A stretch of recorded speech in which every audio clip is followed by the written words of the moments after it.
Sweet dreams. Again.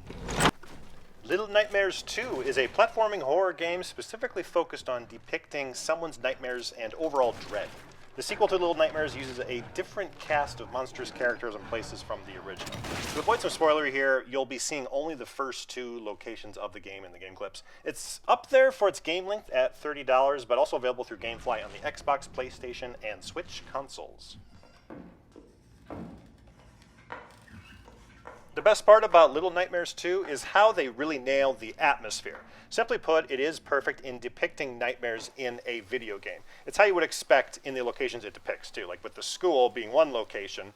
It's not going to be a modern school with digital clocks or white marker boards. You're going to have old chalkboards, old desks, and it looks like everyone has older type of clothes. Everything is old-timey. From the buildings to the monsters, the size of the player is unrealistically small, while the bosses are monstrously large with these horrifically unrealistic features like the stretching neck of the teacher. This places the Little Nightmare games firmly within psychological horror, as close as you can get to what I call a childlike sense of dread, rather than relying on cheap jump scares or gore. Even when nothing is going on, you see it in the environment with things like creepy stuffed animals, along with excellent graphics and lighting that helps accent all of this. The sneaking around and chase sequences this time feel even more open compared to the original. This is broken up by some also fairly open and organic combat sequences. Throughout the game, you'll have like a weapon laying out on the ground that you have to defend yourself that he's dragging behind him. Only negative with this is when you do die too frequently, that sense of dread can wear off. But in these sequences, it is pretty minor overall.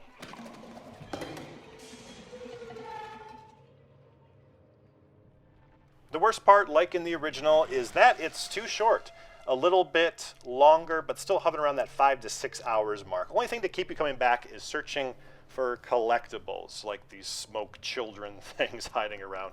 It's a one and done, though, for most. Only other thing going back to dying frequently, removing that sense of dread thing, is some of the pure platforming segments in combination with frequently dying can remove you from the horror element altogether that they're trying to achieve. It's really at its best during the boss monster sequences when you're running away or when you're gradually entering an area and you hear this foreboding sound coming from somewhere, rather than finding a ball to throw at a button to open a door.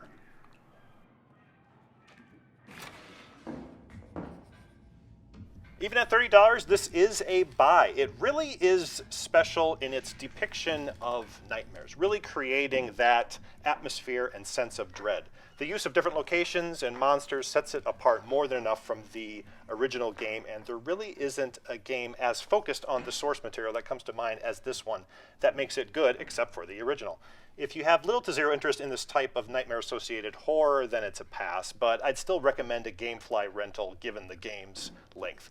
Also, I noticed that you can rent the first Little Nightmares through Game Pass, but it's only on PlayStation. The other 2, it's just Little Nightmares 2 that are on all 3 consoles otherwise. Like, subscribe, and I will see you next time.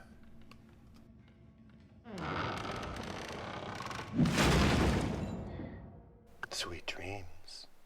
Again.